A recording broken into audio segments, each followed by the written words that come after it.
नवापूर शहरातील मध्यवर्ती आणि नेहमी गजबजलेल्या भागातील एका होलसेल किराणा दुकानाला आज दुपारी भीषण आग लागली। आगीच्या धुरामुळे परिसरातील नागरिकांना एकमेकांना पाहणंही कठीण झालं होतं।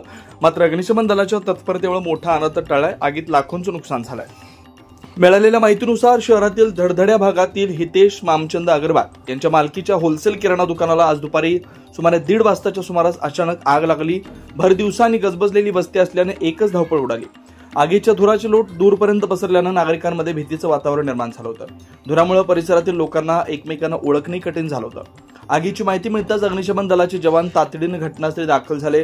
ललित सोनार, संतोष सोनार आणि चालक सलीम यांच्यासह अग्निशमन दलाच्या कर्मचाऱ्यांनी शर्थीचे प्रयत्न करत आगीवर नियंत्रण मिळवलं। त्यांच्या वेळेवरच्या कृतीमुळे आग अधिक पसरली नाही आणि मोठा अनर्थ टळलाय।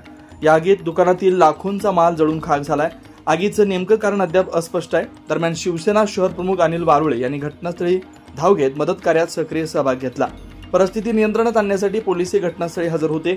आगीच्या घटनेमुळे परिसरात काही काळ तणावाचं वातावरण निर्माण झालं होतं। मात्र आता परिस्थिती नियंत्रणात आहे। पोलीस अधिकारी या घटनेचा अधिक तपास करतात। आग है ना शॉर्ट सर्किट के हिसाब से लगी है ना। ये जो मोहम्मद गुना के घर के पास जो बैरिकेड लगाया है और इधर से बैरिकेड तो कम से कम 20 से आधा घंटा लेट टैंकर आया, अपना पानी का टैंकर आया, उससे ज़्यादा आग बढ़ गया और ज़्यादा नुकसान हो गया।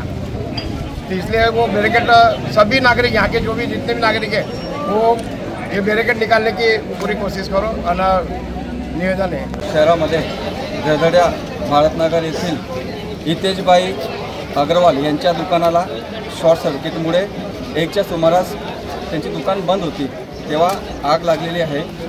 ते दुकान बंद करून चिंचपाडा येथे कामानिमित्त जात होते। गल्लीवाल्यांनी बघितलं की दुकानामधनं आग निघत आहे। मग लगेच सर्वांनी मदत केली ह्या परिसरातील लोकांनी आणि ते आग दुकान ओपन केली आणि त्यानंतर अर्धा तासानंतर अग्निशमन दलाचा बंब आला। इथं बॅरिकेड लागल्यामुळे अग्निशमन दलाचा जो बंब आहे त्याला 15 ते 20 मिनिटं उशीर झाला आणि त्यामुळे ही आग जास्त स्वरूपात वाढली। मला तर मी प्रशासनाला विनंती करेल की त्यांच्या दुकानामध्ये खूप मोठं नुकसान झालेलं आहे। त्यांना त्यांचा पंचनामा होऊन त्यांना तातडीची मदत मिळेल। ब्युरो रिपोर्ट, जननायक न्यूज, शहादा।